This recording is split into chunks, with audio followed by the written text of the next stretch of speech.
우리 옆에 계신 분들 쳐다보면서 인사하도록 하겠습니다. 샬롬, 샬롬. 사랑하고 축복합니다. 사랑하고 축복합니다.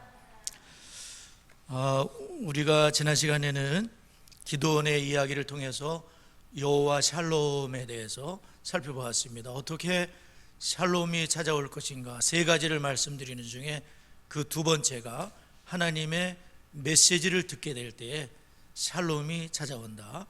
그래서 기도원조차도 큰 용사였지만은 샬롬이 깨지게 될 때 두려워하고 근심과 염려와 걱정 속에 있었는데, 큰 용사여 하시는 하나님의 메시지, 하나님의 사자의 말씀을 들었을 때에 기도원이 비로소 큰 용사로 1대 450의 싸움에서 승리하게 되는, 샬롬을 누리게 되는 그것에 대해서 말씀을 드렸는데요.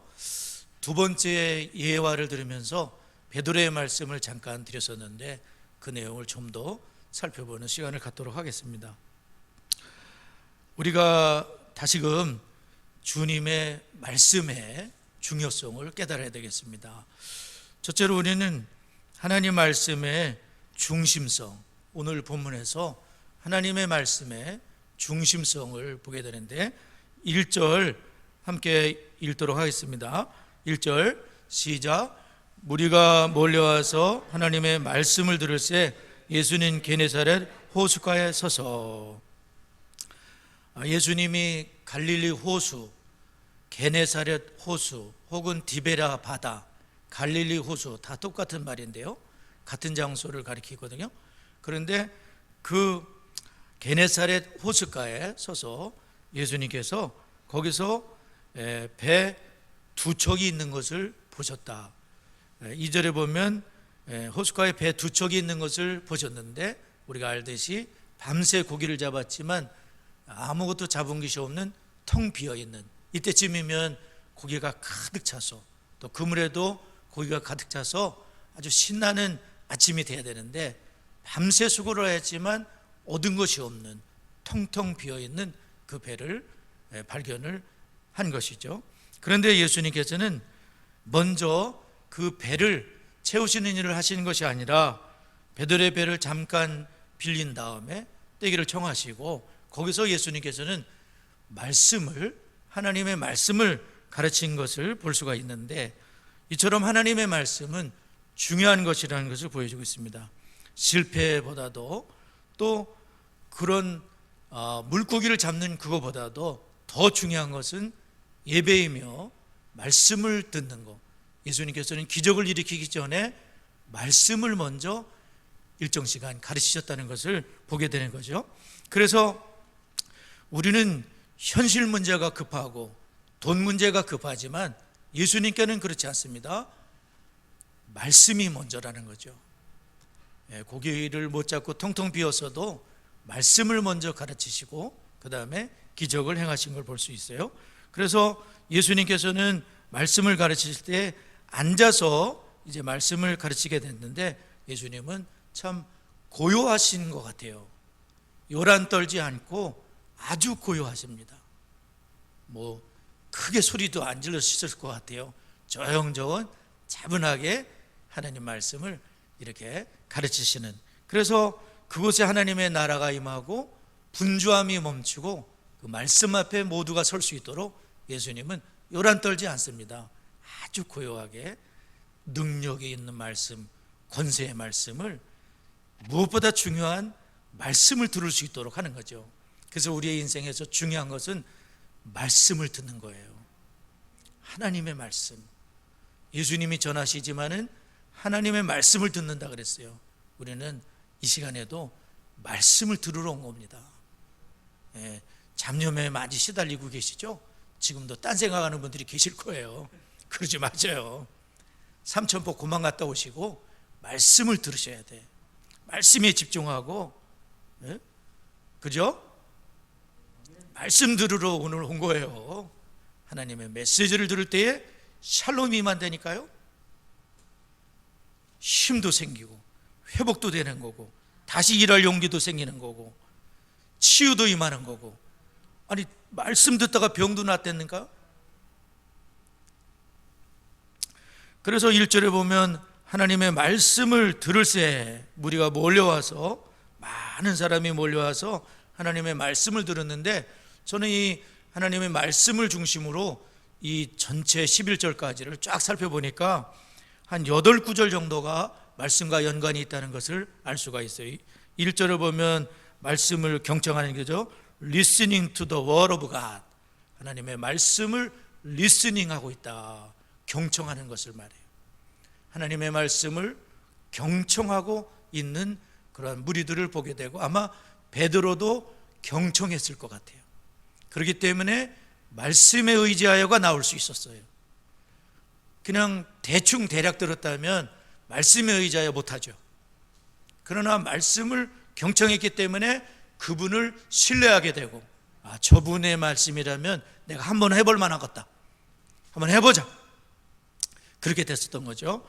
3절, 말씀을 가르치셨다. 예수님이 다른 게 아니라 말씀을 가르치신 거예요. 무슨 만담을 한 게 아니라 말씀을 가르친 거예요. 하나님의 말씀을 가르친 거예요. 자기 생각을 가르친 거 아니에요. 말씀을 가르쳤어요. 4절, 말씀을 마치셨을 때, 그것도 말씀이죠.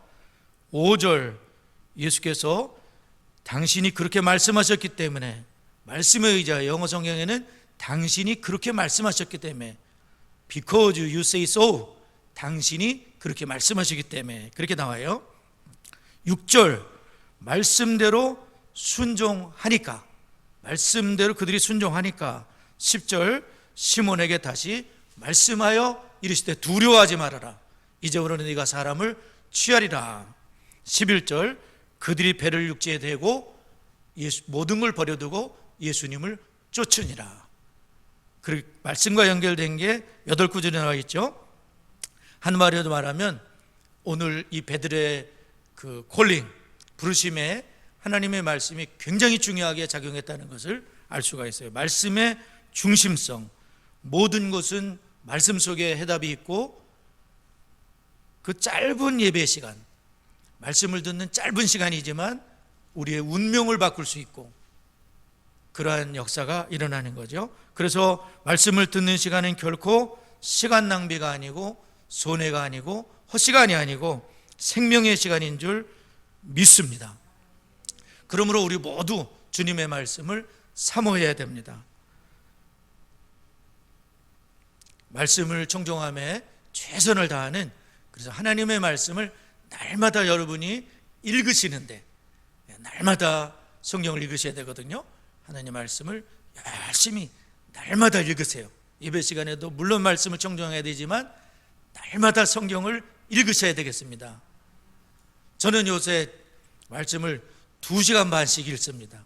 한 달 이제 돼가는데 2시간 반씩 소리내서 막 읽으려고 저도 못 얘기를 들어가지고 열심히 읽고 있어요. 1층에서 2시간 반을 어떻게든지 채우고, 여하튼 하나님 말씀을 큐티도 하고, 또 맥체인 성경도 읽고, 그리고 또 시편도 읽고 잠언도 읽고, 그 다음에 제가 쭉 읽어나가는 성경도 읽으면서 2시간 반씩 성경 읽는데, 물론 큰 본은 없지만 그래도 하나님 말씀을 열심히 읽고 있어요. 우리 성도님들도 하나님 말씀 날마다 읽으시기를 바랍니다. 두 번째로는 순종으로 펼쳐지는 말씀의 세계이죠. 5절과 6절을 함께 읽도록 하겠습니다. 5절 5절 시작. 시몬이 대답하여 이르되 선생님, 우리들이 밤이 새도록 수고하였으되 잡은 것이 없지만은 말씀에 의지하여 내가 그물을 내리다 하고, 그렇게 하니 고기를 잡은 것이 심히 많아 그물이 찢어지는지라. 말씀을 마치셨을 때에 예수님은 무리들에게 말씀하신 것이 아니라 그 시몬에게, 시몬의 배를 빌렸는데 그 시몬에게 말씀하시기를 깊은 데로 가서 그물을 열어 고기를 잡아라. 이 명령은 참 순종하기 쉽지 않은 명령인 게 왜냐면은 정말 이 밤새 그물을 내린 그 바다에 다시 고기를, 그리고 깊은 데에는 사실 고기가 이렇게 많지 않거든요. 다 얕은 데로, 날이 밝았기 때문에 얕은 데로 이렇게 몰려드는데 깊은 데로, 그것도 목수인 그분이 어부인 나에게 감히 그를 순종하기가 참 어려운 거예요. 그렇지만은 이 베드로는 예수님의 말씀에 순종하게 됐는데 그 순종의 힘이 어디서 나왔냐? 우리가 이미 살펴봤지만은 예수님의 말씀을 이분이 들었기 때문에 창조의 말씀, 회복의 말씀, 위로의 말씀, 소망과 치유의 말씀을 들었을 때에 이 베드로가 순종할 그런 은혜가 생기고 그 순종할 힘이 생겨서 이렇게 말씀에 순종하게 됐는데, 참 지난 밤에 이 바다는 침묵의 바다요, 어떻게 보면 탄식과 참 안 된다, 한숨과 힘을 쫙쫙 빼는 그런 바다가 예수님의 말씀에 이 순종했을 때에 막 물고기가 펄떡이는 그러한 소망의 바다, 참 힘이 생기는 생기 넘치는 기쁨과 신나는 바다로 변하게 된 줄 믿습니다. 예수님이 바꾸시는 거죠. 예수의 말씀이, 창조자이시고 주관자이신 예수님께서 그 모든 물고기를 거기에 몰아주셔서 이렇게 순종하는 자에게 하나님은 놀라운 그 말씀의 세계를 펼쳐주신 줄 믿습니다. 말씀 순종에 놀라운 기적이 있다는 거죠.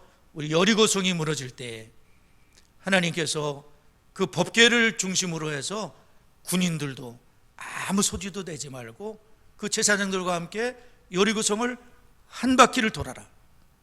참 이상한 거예요.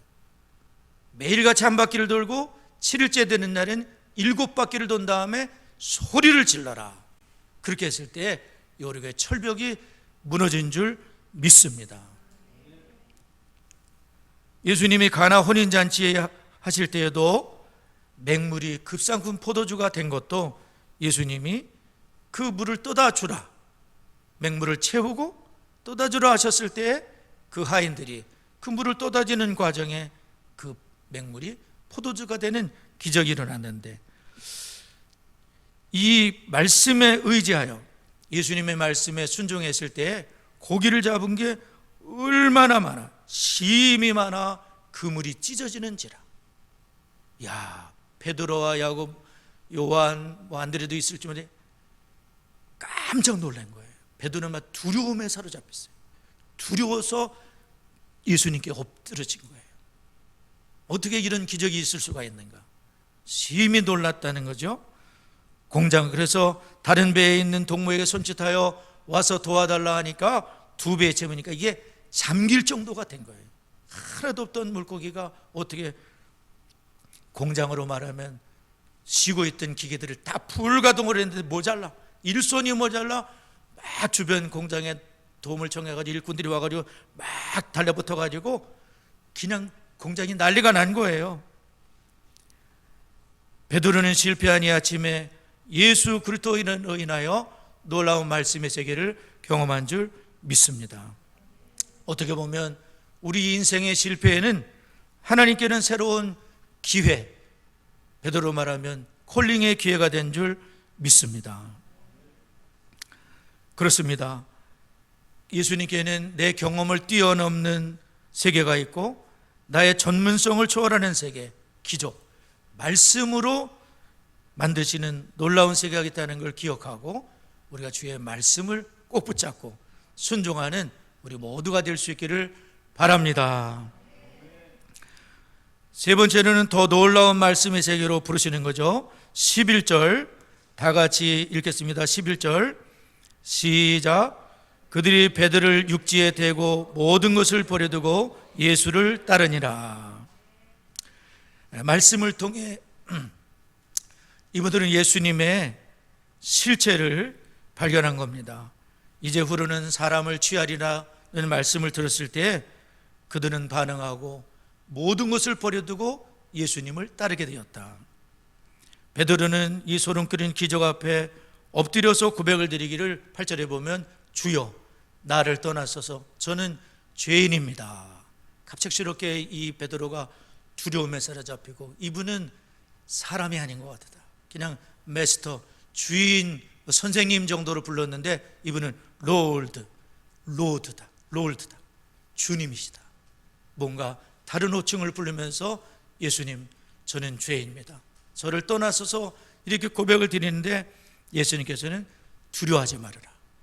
이제후로는 너는 사람을 취하는 어부가 될 거다. 사람을 취하게 될 것이다. 콜링이죠. 그 갈릴리 바다에서 예수님은 사람을, 영혼을 취하게 되는 그리스도의 제자로 부르셨을 때 베드로는 아멘, 내가 저분을 쫓아가게, 내 인생의 모든 것을 저분에게 맡기겠다. 베드로가 이렇게 나서게 되니까 아마 안드레도, 야고보와 요한도 이 친구 잘 만나가지고, 친구 잘못 만나면 어떻게 되는 거죠? 신세 망치죠. 근데 친구 잘 만나서 베드로가 잘 되니까 우리도 같이 쫓아가자 하면서 베드로는 수제자가 됐고, 야고보와 요한, 안드레, 엄청난 사도들로 주의 부름을 받게 되는 그러한 축복의 세계가 열린 거죠. 참, 나도 보게 되고 내 동료 친구도 보게 되고 형제도 보게 되고, 이렇게 참 베드로를 통해서 말씀의 순종함으로 더 축복된 그런 세계로 불러주신 줄을 믿습니다. 예수님을 이렇게 생각하면 예수님은 알파와 오메가가 되시잖아요. 베드로를 부르실 때에 예수님께서는 지금도 알고 계시지만 그의 미래를, 너는 앞으로 베드로, 반석처럼 될 것이다. 내가 이 반석에 내 교회를 세우리니 은불건사가 이기지 못하리라. 예수님은 마스터 플랜을 갖고 계신 것 같아요. 그래서 예수님과 함께 새로운 삶을 살아갈 수 있도록, 예수님과 함께 새로운 세계로, 예수님과 함께 새로운 길로 들어설 수 있도록 불러주신 줄을 믿습니다.